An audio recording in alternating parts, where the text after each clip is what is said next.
Boa tarde a todos. Estamos ao vivo no site da revista Isto É, com o senador do MDB de Alagoas, Renan Calheiros, que é um dos nomes mais importantes da política nacional e, claro, do seu próprio partido, não é? Estamos transmitindo essa live pelo YouTube, pelo Twitter, pelo Instagram e pelo Facebook da revista Isto É. Então, portanto, sejam todos muito bem-vindos aqui conosco. Aos 66 anos, Renan Calheiros é senador da República pelo 4º mandato. Isso significa que são 32 anos no Senado Federal. Neste período, Renan Calheiros comandou a casa durante 3 períodos, não é? E o senador é formado em Direito pela Universidade Federal de Alagoas, sua terra, no qual ele está nesse momento, não é? Maceió, aí. Então, vamos conversar com o senador Renan Calheiros. Muito boa tarde, senador. Seja muito bem-vindo à live da revista Isto É. Obrigado por aceitar nosso convite. E eu gostaria de começar falando com o senhor exatamente puxando pela disputa da eleição no Senado, essa cadeira que o senhor conhece tão bem. Qual é a importância da presidência do Senado para o MDB? Mais uma vez, seja muito bem-vindo, senador. Olha, essa eleição é muito importante para o MDB porque o papel do Senado precisa ser acentuado nessa quadra, nessa circunstância. Eu costumo dizer, e alguns historiadores repetem exatamente essa ordem, que 3 instituições participaram decisivamente da formatação do Brasil: o Conselho de Ministros no Império, o Senado da República e as Forças Armadas.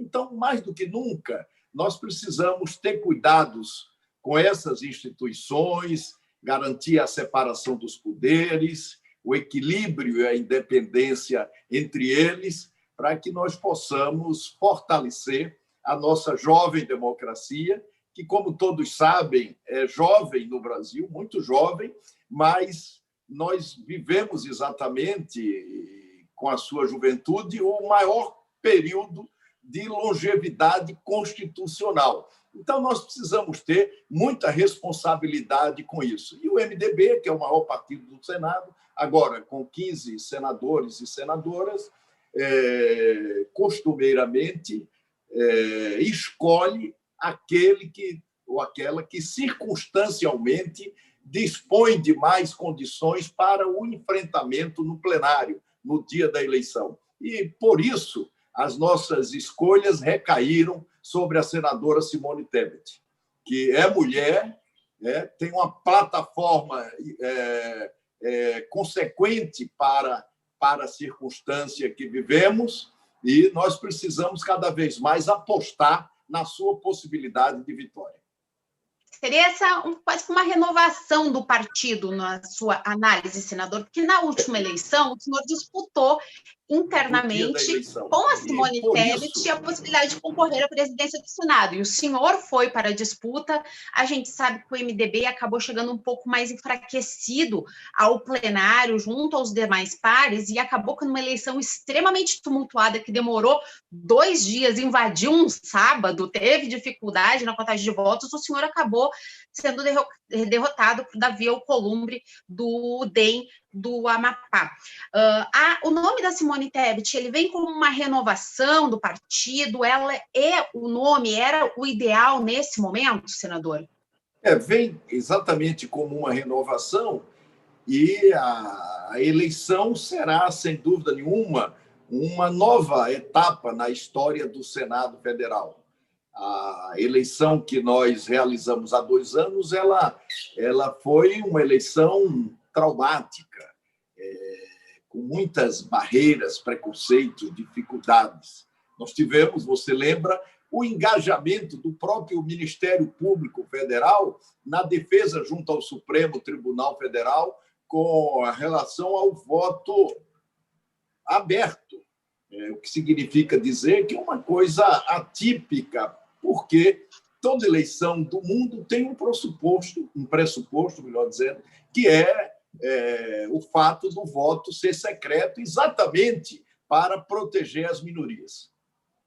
Exatamente. Senador, já pegando um pouquinho desse gancho que o senhor falou, dessa eleição tumultuada, do voto, participação do Ministério Público, foi algo que lhe marcou bastante, e eu até posso talvez usar o termo magoou, porque a gente conversa ao longo desses anos todos de acompanhamento aí, não é, de trajetória política, o senhor na política e eu como repórter política, e isso acabou porque o senhor foi muito alvo de redes sociais e é um dos principais políticos-alvo. Em tudo que é protesto, gritam aí, fora Renan Calheiros, essa coisa toda. O senhor acha que a sua forma de fazer política, ela está um pouco ultrapassada ou é a sociedade que não está sabendo entender a política brasileira? Não, é que os períodos eleitorais, eles conflitam mais pontos de vista.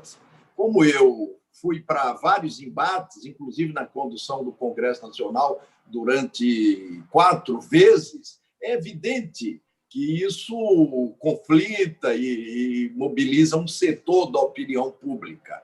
Em contraprodução, eu sou o único senador da República que ininterruptamente se elegeu 4 vezes em mandatos seguidos. E nunca abri mão da minha posição em função desse desnecessário enfrentamento, muitas vezes, de setores das redes sociais. Eu acho que cada um tem que fazer a sua parte, cada um tem que cumprir o seu papel para que nós possamos aperfeiçoar a democracia no país.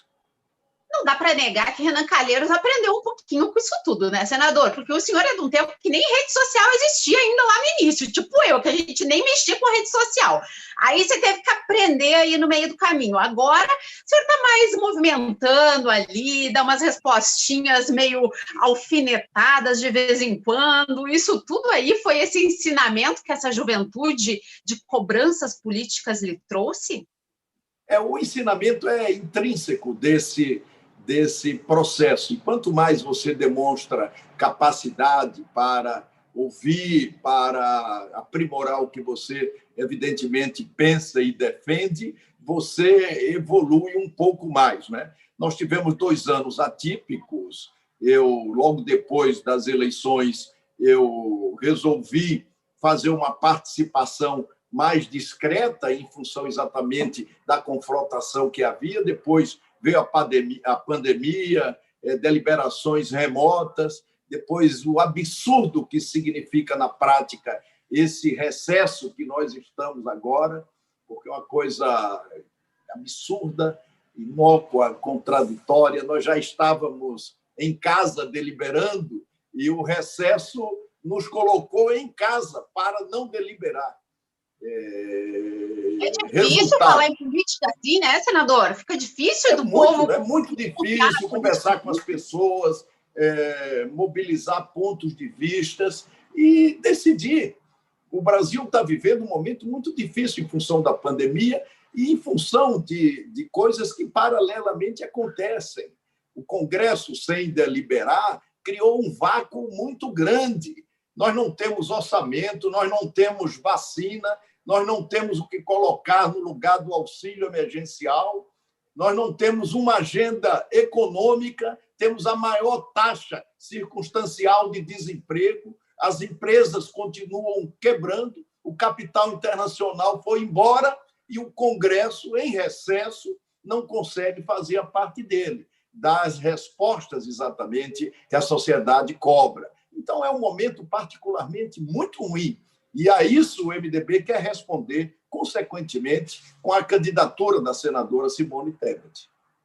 A gente sabe que é uma candidatura bastante difícil. Simone Tebet é uma mulher extremamente mobilizada, competente, que busca aí, não é, o seu espaço, mas ela está disputando com Rodrigo Pacheco, que é o candidato do governo, que tem o seu peso dentro do Senado também, e ele tem o apoio de Davi Alcolumbre, que é o atual presidente da casa.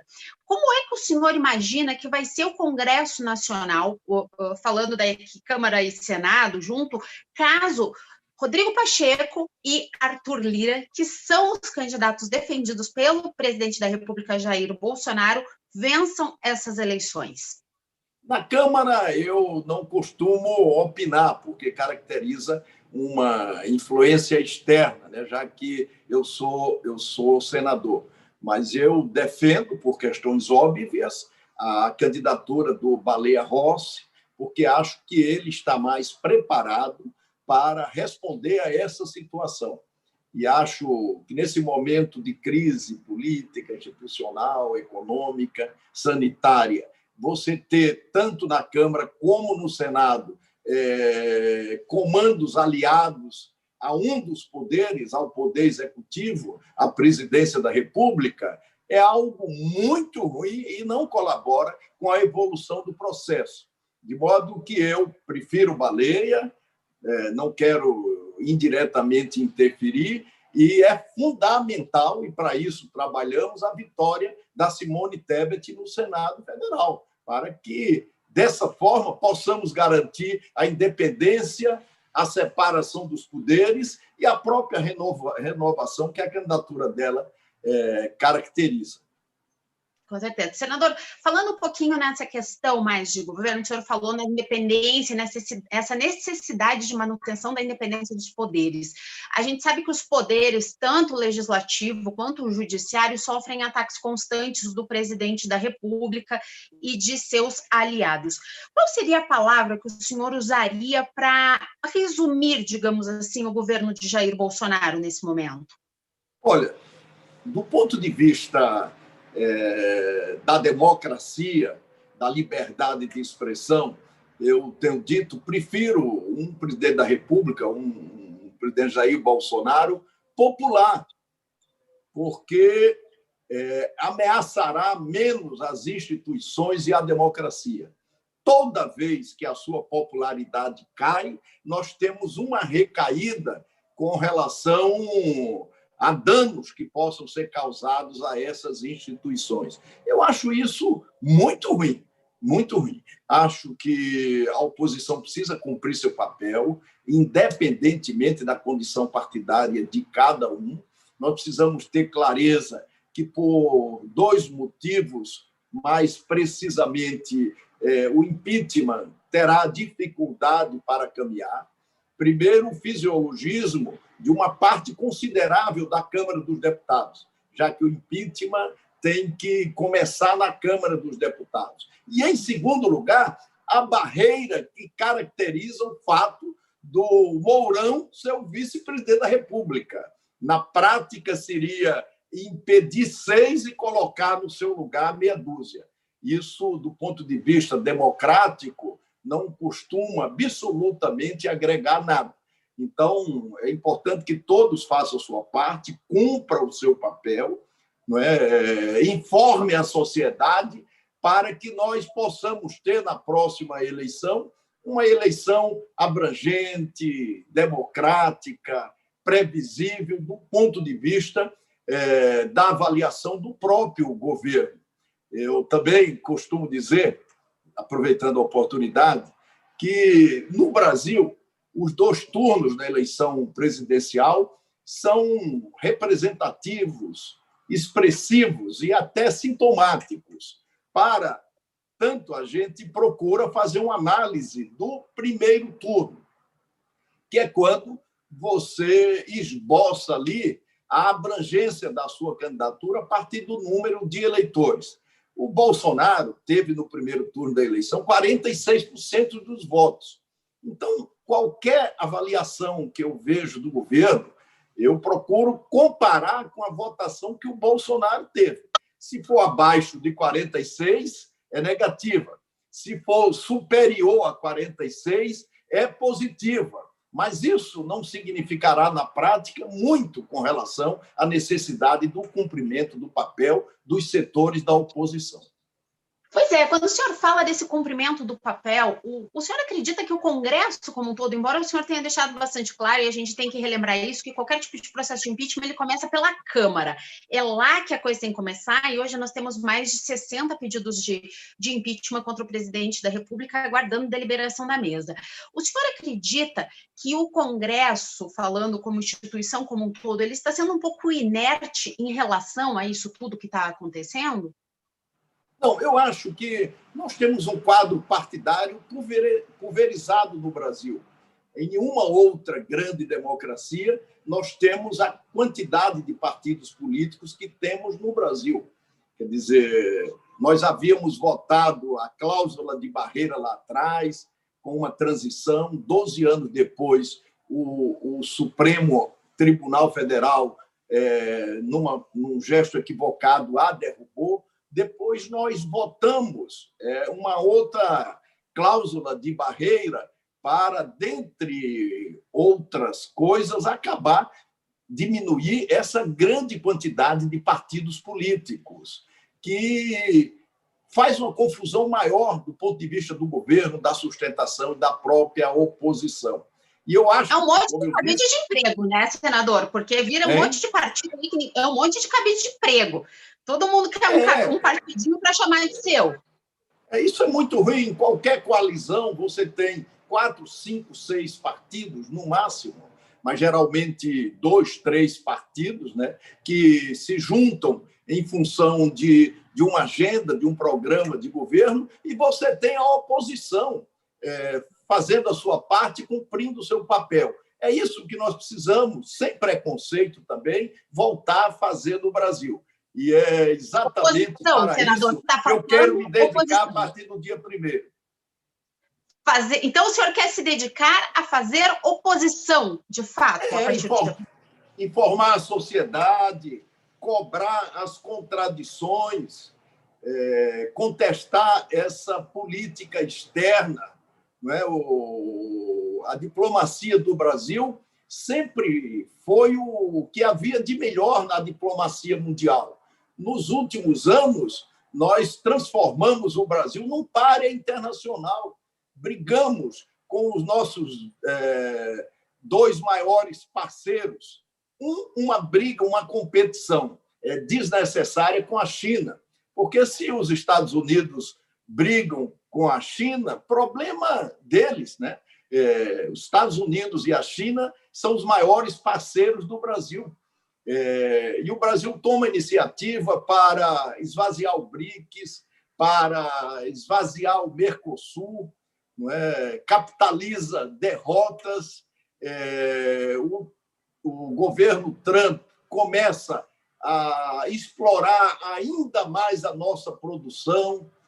Nós entregamos Alcântara, nós tivemos álcool importado para o oeste norte-americano sem imposto, em detrimento do mercado interno. Quer dizer, esse acordo bilateral do Brasil com os Estados Unidos e a maneira como isso foi priorizado em detrimento dos outros parceiros realmente tem prejudicado muito o nosso país. Diante desses prejuízos todos, senador, que eles vão desde os políticos, diplomáticos, econômicos, eles pegam em todos os setores, e quem sofre com isso é a população lá na base, porque, sim, é a pessoa que está indo lá comprar o pão, o leite, botando o combustível no carro. O senhor participou, claro, por todo esse seu período, não é? Mas o senhor era o presidente do Senado quando teve o processo de impeachment da presidente Dilma Rousseff, da ex-presidente Dilma Rousseff, não é? O senhor acha que o Brasil ele está caminhando para algo semelhante ao que foi visualizado em 2016? Eu acho que toda hecatombe que ocorre no nosso país, as pessoas, a imprensa e a sociedade recorrem ao impedimento do presidente da República. Eu mesmo já vivi 2 processos de impeachment, não é? E por isso, exatamente, eu disse no início da entrevista que acho que 2 fatores, nesse momento, impedem a evolução do impedimento, que é o fisiologismo de setores da Câmara, que, mais do que nunca, fazem dando o que se recebe. Mesmo o Centrão, o senhor colocaria especificamente? Não, eu Esse fisiologia o senhor classifica com o Centrão? Eu não rotulo depreciativamente o Centrão. Eu acho que nós temos fisiológicos no Centrão, não concordo que seja a maioria, e nós temos fisiológicos em quase todos os partidos. Isso facilita uma base de apoio congressual, apesar do fato do presidente não ter filiação partidária, claro, mas há um outro impedimento, que é o fato do Mourão ser o vice-presidente da República. Tirar o Bolsonaro para colocar o Mourão será uma tarefa muito difícil, porque pode ainda prejudicar, ampliar a expectativa nacional. Com certeza. Senador, o senhor votou a favor do impeachment de Dilma Rousseff, mesmo com todas essas dificuldades. Se avançasse isso hoje no Congresso, o senhor votaria pelo impeachment de Bolsonaro? Olha, essa coisa de impeachment, vota a favor, não vota, é sempre uma avaliação pragmática, pontual, em função daquilo que embasa o impedimento, né? Que lastreia o impedimento. Eu votei a favor do impeachment da presidente Dilma exatamente porque havia uma ampla maioria do Senado Federal a favor do impeachment e uma minoria contra o impeachment. Mas eu me posicionei em todos os momentos, falei da necessidade de se ter uma reflexão maior do papel do Congresso Nacional, do que significava a gente afastar um presidente da República por problemas de responsabilidade fiscal. Quer dizer, a dimensão era exatamente outra. E votei porque a ampla maioria queria o impeachment. E o presidente do Congresso Nacional sempre é reflexo da maioria do Senado, né? O presidente do Senado sempre é reflexo do plenário, do que pensa a maioria da casa. Quando você vota contra a maioria, no caso do impeachment especificamente, você significava ver o impeachment ser aprovado, cair a presidente da República e, por não reconhecer essa maioria, cair para o lado de cá também o presidente do Congresso Nacional. Então, foi por isso que eu votei pelo impeachment. Mas, na mesma hora, eu apresentei uma proposta, né, que garantiu a elegibilidade da presidente Dilma Rousseff, porque não teria sentido, absolutamente sentido nenhum, uma presidente da República já afastada por crime de responsabilidade fiscal, né, impedida de ser candidato a qualquer cargo que eventualmente fosse disputado na próxima eleição. E ela ganhou. Havia quem contestasse isso. E o Supremo Tribunal Federal reconheceu, porque aquela deliberação não era uma deliberação única. Nós teríamos que votar 2 quesitos. O modelo do processo de impeachment é o modelo do júri tradicional, uma lei revogada em vários aspectos de 1940.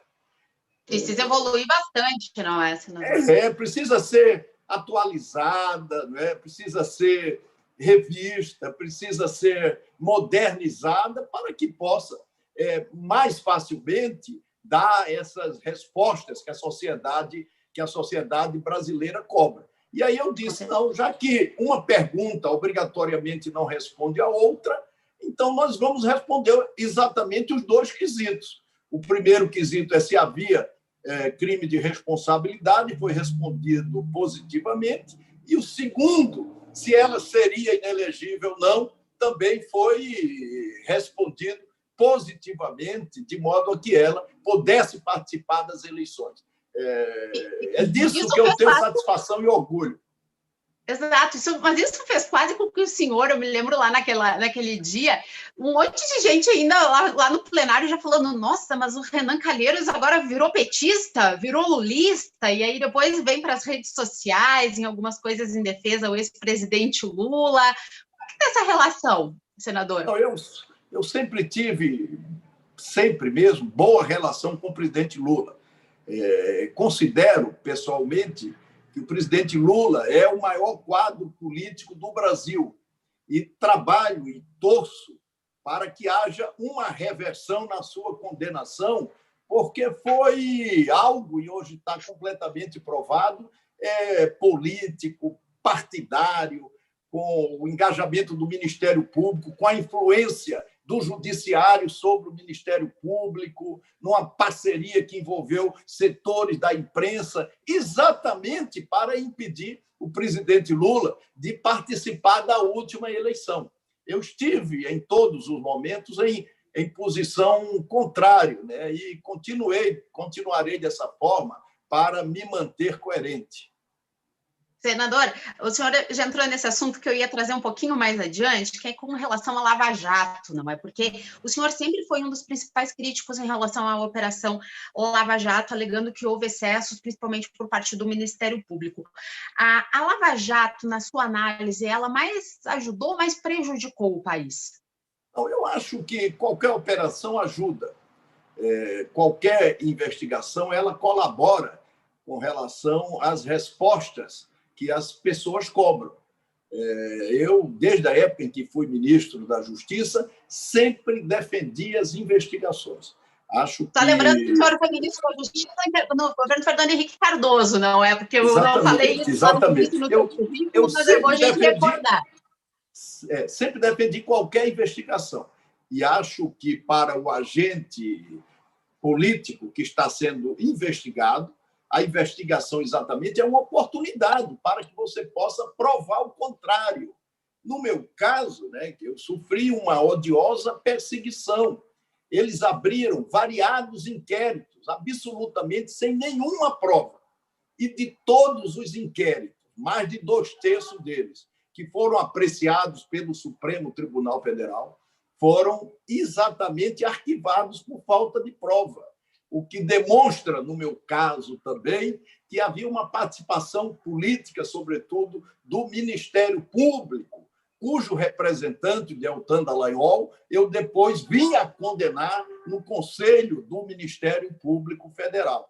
E por que você condenou o Dallagnol no Conselho do Ministério Público? Exatamente porque ele exorbitou, prendeu para investigar, condenou sem prova,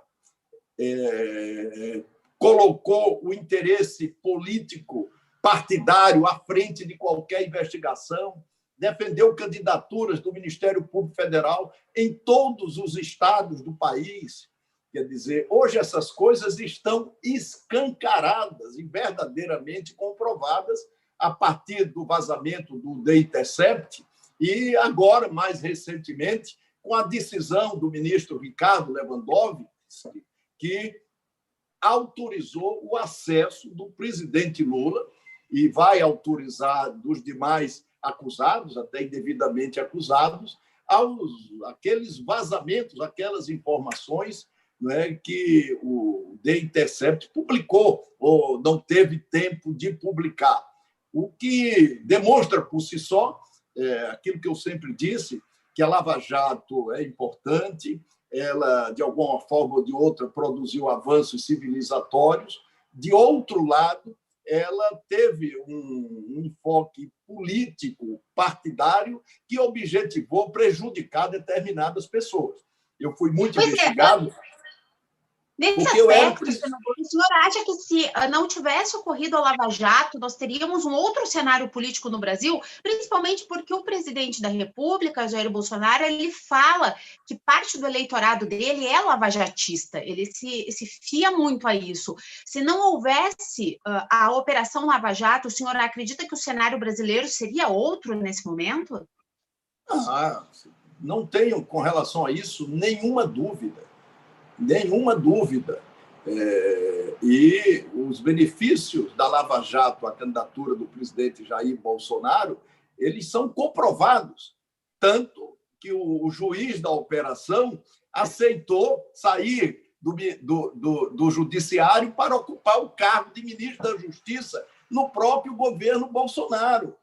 Essas coisas ficaram totalmente esclarecidas. E o Bolsonaro foi uma candidatura ali estratégica, nova, não é? Que derrotou a política pela criminalização no primeiro turno e derrotou o PT no segundo turno, também exposto com essa onda injusta, absolutamente injusta de investigação. O senhor acha que a Lava Jato está provando um pouquinho, talvez? Eu vou usar um termo que talvez alguns leitores possam até criticar um pouco, provando do seu próprio veneno, no momento em que hoje a gente enfrenta algumas divergências em relação à PGR e à atuação da Lava Jato em Curitiba. O senhor acha que esse é um momento para que a Lava Jato está passando por isso, sofrendo, passando por esse seu próprio veneno aí, provando seu próprio veneno? Então, eu acho que a Lava Jato significou um grande momento de extrapolação de setores do Judiciário e setores do Ministério Público. Do Judiciário, porque a primeira instância usurpava a competência do Supremo Tribunal Federal. Você investigar uma denúncia nacional em Curitiba, numa vara de primeira instância, com os interesses políticos que se tinha, né, usurpando a competência do Supremo Tribunal Federal, e no Ministério Público, momentos de extrapolação, porque o Ministério Público deixou claro, absolutamente claro, que era muito importante criminalizar a política para substituí-la. Eles queriam ter candidatos ao Senado da República em todos os estados da federação. Não há mais hoje nenhuma dúvida com relação à desmoralização e ao interesse político partidário da Operação Lava Jato, que teve no presidente Lula grande vítima, exatamente porque, em função dos excessos, uma condenação em função de um apartamento que nunca se comprovou ser dele, ser impedido de participar de uma eleição onde ele era favorito. Absolutamente favorito. Então, essas coisas, para o entendimento nacional eficaz, duradouro, elas não podem ser esquecidas. Com certeza. Senador, o senhor é favorável ao juiz de garantias, inclusive responsável por essa questão da lei do abuso de autoridade. A justiça no Brasil, ela precisa realmente de uma trava? Precisa exatamente pelo precedente que significou a Operação Lava Jato e outras operações. O Congresso Nacional, em meio àquela crise toda, se viu obrigado a eleger uma agenda para garantir os direitos individuais, para não permitir a exposição das pessoas. Eu mesmo, nela, batalhei pela aprovação do abuso de autoridade, a partir de um texto que me foi sugerido por setores do próprio Supremo Tribunal Federal, e aprovamos o juiz de garantias, que o presidente Bolsonaro, em boa hora, sancionou. De modo que eu tenho dito o seguinte, eu não sei em que aspectos eu vou apoiar o Bolsonaro, mas nunca deixarei de reconhecer os atos dele no sentido da desmobilização do Estado policial, que teve na Lava Jato o seu grande momento. Então, aquelas coisas do COAF, o abuso de autoridade que foi sancionado, vetado em pouquíssimos aspectos, o juiz de garantia também sancionado, significa dizer que, nesse aspecto, pelo menos, ele tem sido coerente na defesa dessa desestruturação desse Estado policialesco que ainda existe, mas que existiu ainda com mais força nesses momentos que nós analisamos aqui. É um grande caminho aí, não é, a ser percorrido. Qual é a sua avaliação, senador? Como é que o senhor avaliaria o trabalho da Suprema Corte hoje? O senhor acha que os ministros estão conseguindo cumprir o seu papel? Eu acho que o Supremo Tribunal Federal ele tem cumprido um relevantíssimo papel na vida nacional, né? E a divisão dos seus membros em duas correntes praticamente iguais configuram algumas dificuldades que se colocam no dia a dia.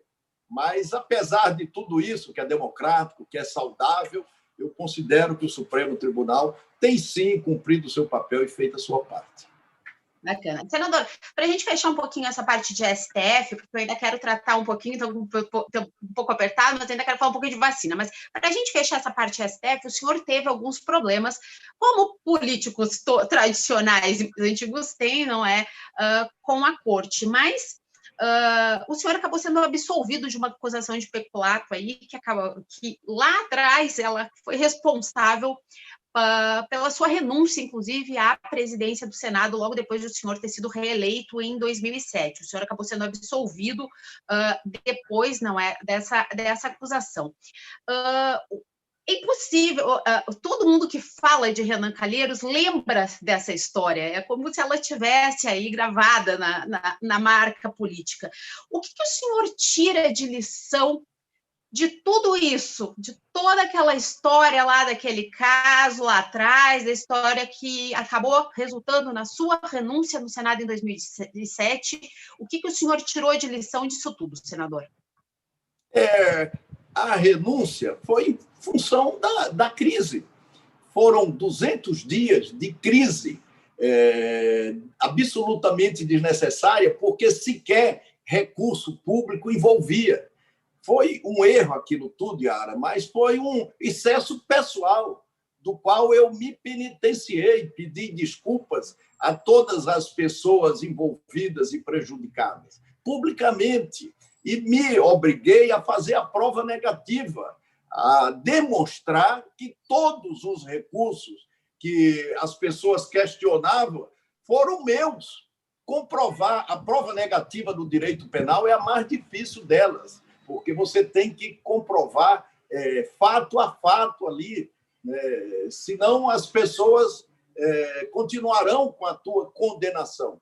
Eu não fui absolvido no Supremo só deste caso. Eu fui absolvido de mais de 2/3 de todas as investigações da Lava Jato. E serei das outras investigações, porque elas têm um fato comum. Nenhuma contém uma prova sequer que possa me incriminar.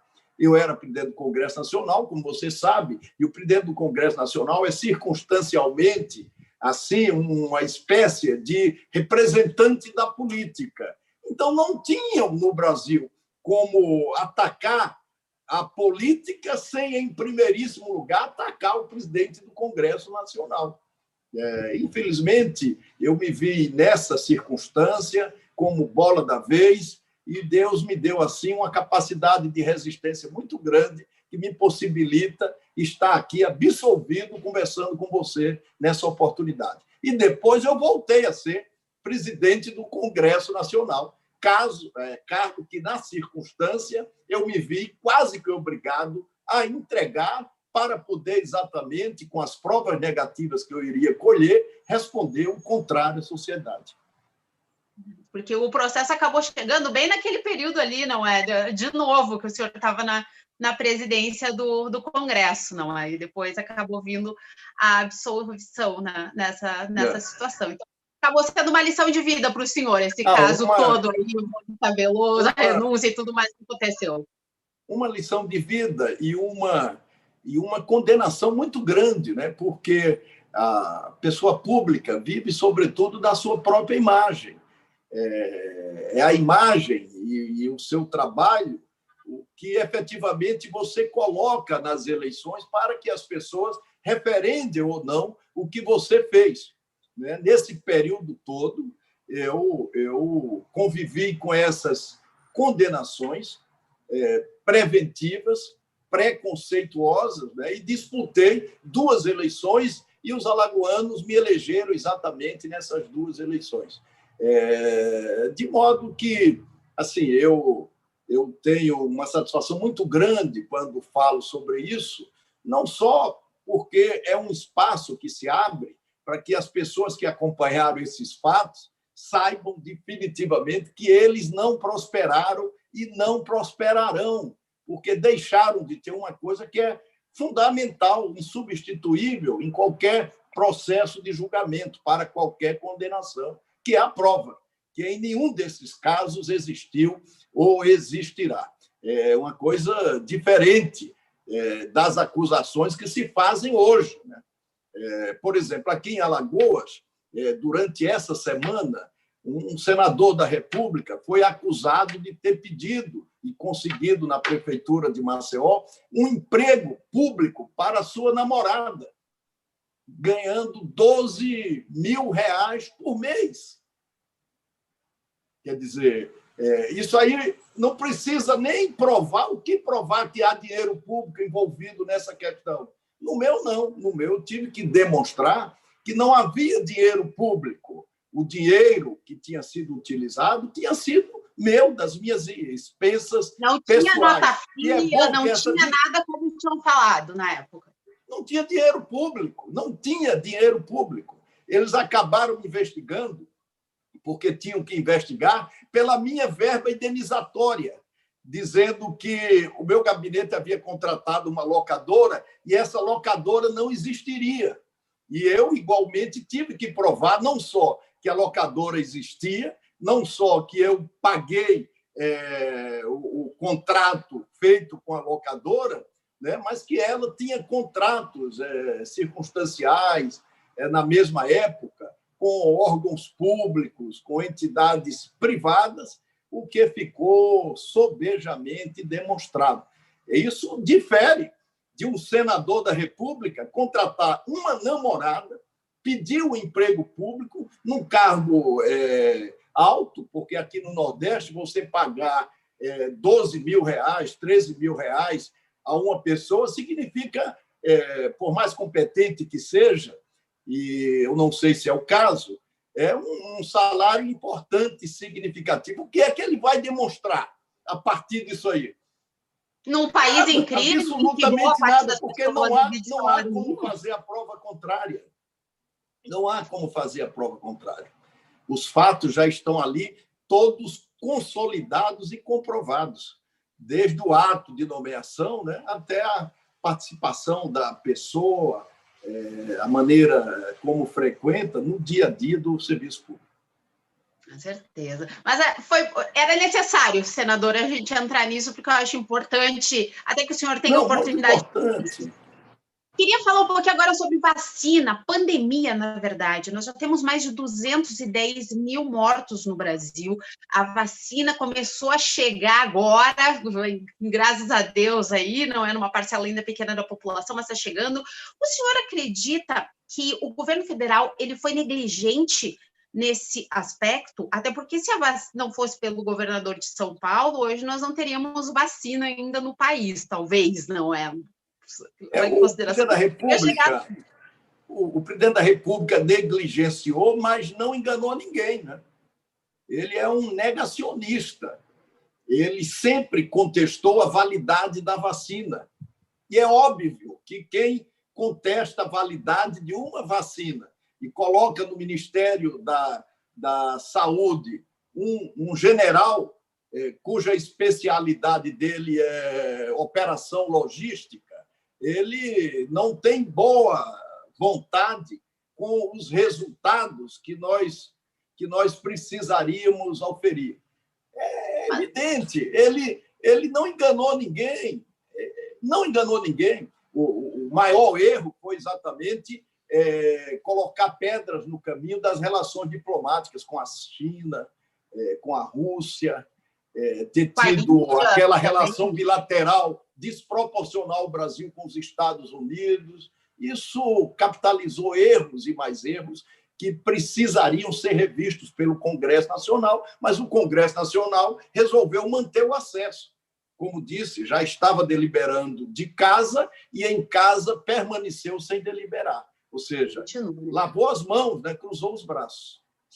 É uma triste realidade. O senhor falou da questão logística do general Pazuello, pelo menos deveria ser um grande cartão de visitas dele, mas desde segunda-feira, quando as vacinas começaram a ser distribuídas, nós vimos uma série de problemas nessa distribuição das vacinas, atraso na chegada, não havia uma preparação do Ministério da Saúde como se esperava para que as vacinas chegassem. O senhor considera que o general Pazuello ele é despreparado para enfrentar uma crise sanitária nas proporções da pandemia e que se exige respostas rápidas e precisas nesse momento? Olha, eu prefiro, Yara, responder enfatizando o seguinte: nem o regime militar colocou no Ministério da Saúde alguém que não tivesse uma formação técnica para tanto. Nem os governos militares ousaram fazer isso. O general, eu eu acho que ele não tem culpa, né? Culpa tem, evidentemente, quem o colocou lá, não é? Eu acho que isso tudo agravou essa circunstância penosa que nós vivemos no Brasil. As expectativas são de que nós tenhamos mais mortes em 2021 do que em 2020. Eu vi algumas pesquisas com relação a isso. E a imunização ela não acontece da forma que se espera, o que está acontecendo em outros países. Porque, como nós deterioramos as nossas relações internacionais, nós estamos agora amargando o preço, né, dessas decisões equivocadas que nós tomamos. Continua no Ministério das Relações Exteriores também um ministro despreparado, absolutamente equivocado, e isso não vai produzir resultados melhores. Nós estamos aguardando que a China confirme a vinda de 2 milhões de vacina numa população como a nossa. Quando é que, dessa forma, nós vamos chegar a uma imunização capaz de reduzir verdadeiramente o número de mortes no nosso país? Isso tudo é muito triste. Não consigo imaginar o dia que eu vou conseguir ser vacinada, né, senador? Nós temos que aguardar, né, e cuidar preferencialmente desses setores, não é, que estão envolvidos ou que são mais vulneráveis. Aqui em Maceió também o prefeito, não sei se você viu isso, convidou o Carlinhos Maia, que é um youtuber, para um blogueiro, para tomar a vacina em primeiro lugar. Eles disseram que estão incentivando via redes sociais, seria uma campanha de incentivo à vacina, que nem tem para todo mundo ainda, não é? Claro. A Prefeitura de Maceió não tinha nem os insumos necessários para vacinar, não tinha nem seringa, mas já queria vacinar o Carlinhos Maia em primeiro lugar, furando a fila. Quer dizer, isso não nos leva lá a lugar nenhum, absolutamente a lugar nenhum. Tanto essa questão, senador, quanto a politização do tema das vacinas, e aí eu trago uma questão específica, a briga Bolsonaro-Dória, porque a guerra ali, o que incomoda o Bolsonaro mais nesse momento, me parece que não é nem tanto a vacina, quanto a revolta que ele tem de João Dória e das ações que possam ser feitas pelo governador de São Paulo. O senhor acredita que essa politização, de que forma que ela é ruim para o Brasil como um todo? É muito ruim, nociva, danosa à vida nacional, né? E de lado a lado nós tivemos politização. É evidente que em graus diferentes, mas acho que os dois lados erraram e continuam errando. Nós precisamos somar forças, né, para restaurarmos as relações diplomáticas internacionais do nosso país, visitarmos as embaixadas sobre as quais nós temos óbvios interesses, né, para que a gente possa retomar esses canais e, com isso, garantir os insumos, garantir as vacinas, se for necessário, quebrar patentes, estimular todos os laboratórios que produzam rapidamente no Brasil todos os tipos de vacinas que são aprovados ou pela Anvisa ou pelas correspondentes nos países que primeiro as produziram. Com certeza. Senador, eu quero entrar um pouquinho, que a gente já está quase chegando ao final, na questão dos temas prioritários para o Congresso, agora logo passada a eleição.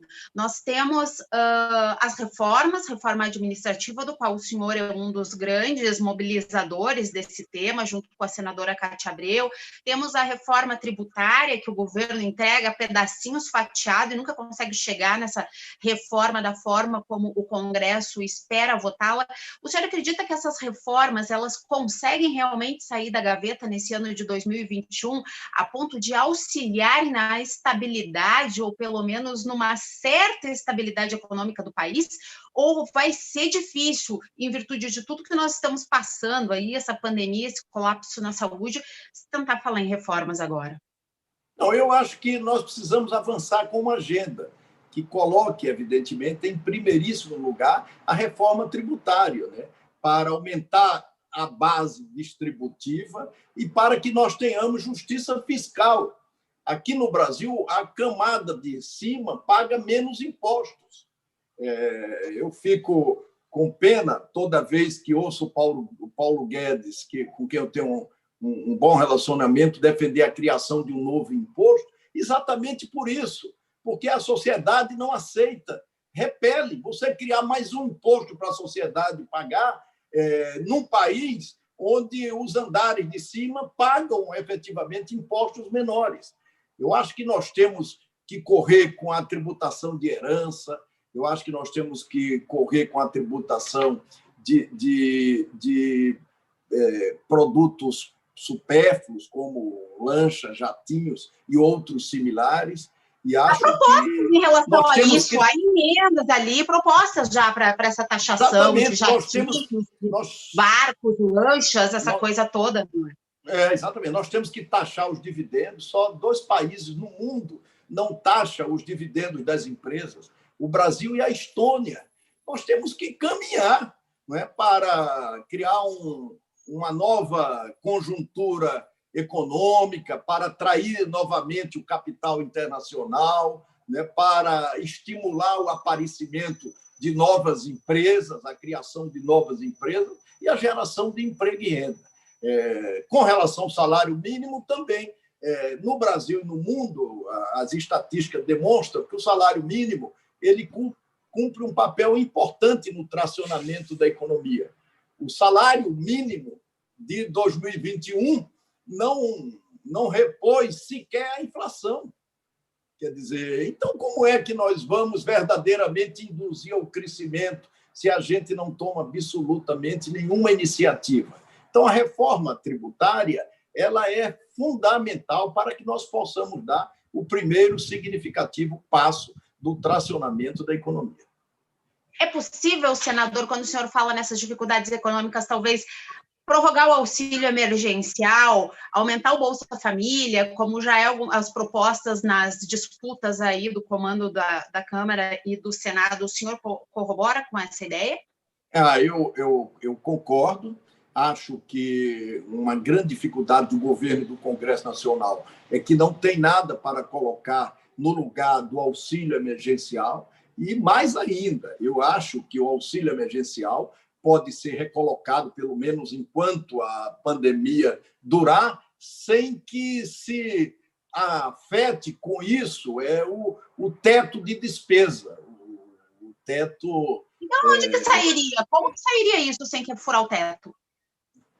Não, eu acho que é importante, né, que você, evidentemente, possa remanejar, que você crie alternativas adicionais, não é, que até faça uma revisão do teto. Eu era presidente quando o Congresso aprovou o teto.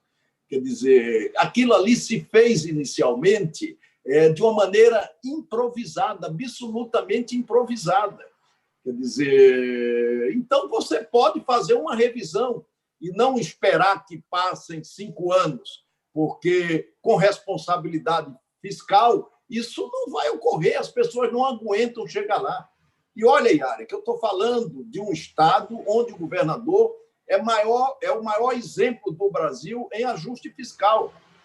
O estado de Alagoas, né, não só resolveu parte do problema da sua dívida.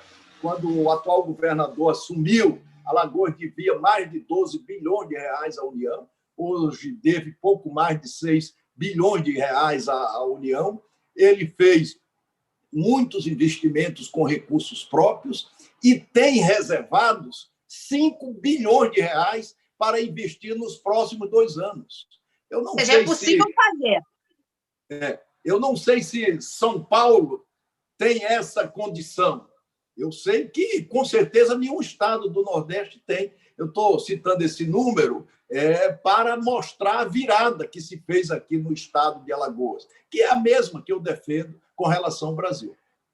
Perfeito. Senador, estou chegando realmente agora ao fim, mas eu fiquei com uma curiosidade e fiquei pensando nisso agora no final, quando o senhor falou que agora, passada a eleição, vai passar para fazer a oposição. Randolfo Rodrigues que se cuide nessa oposição agora? O senhor vai pegar o cargo de líder da oposição?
Bom, nós tivemos a entrevista agora com o senador Renan Calheiros, do MDB de Alagoas.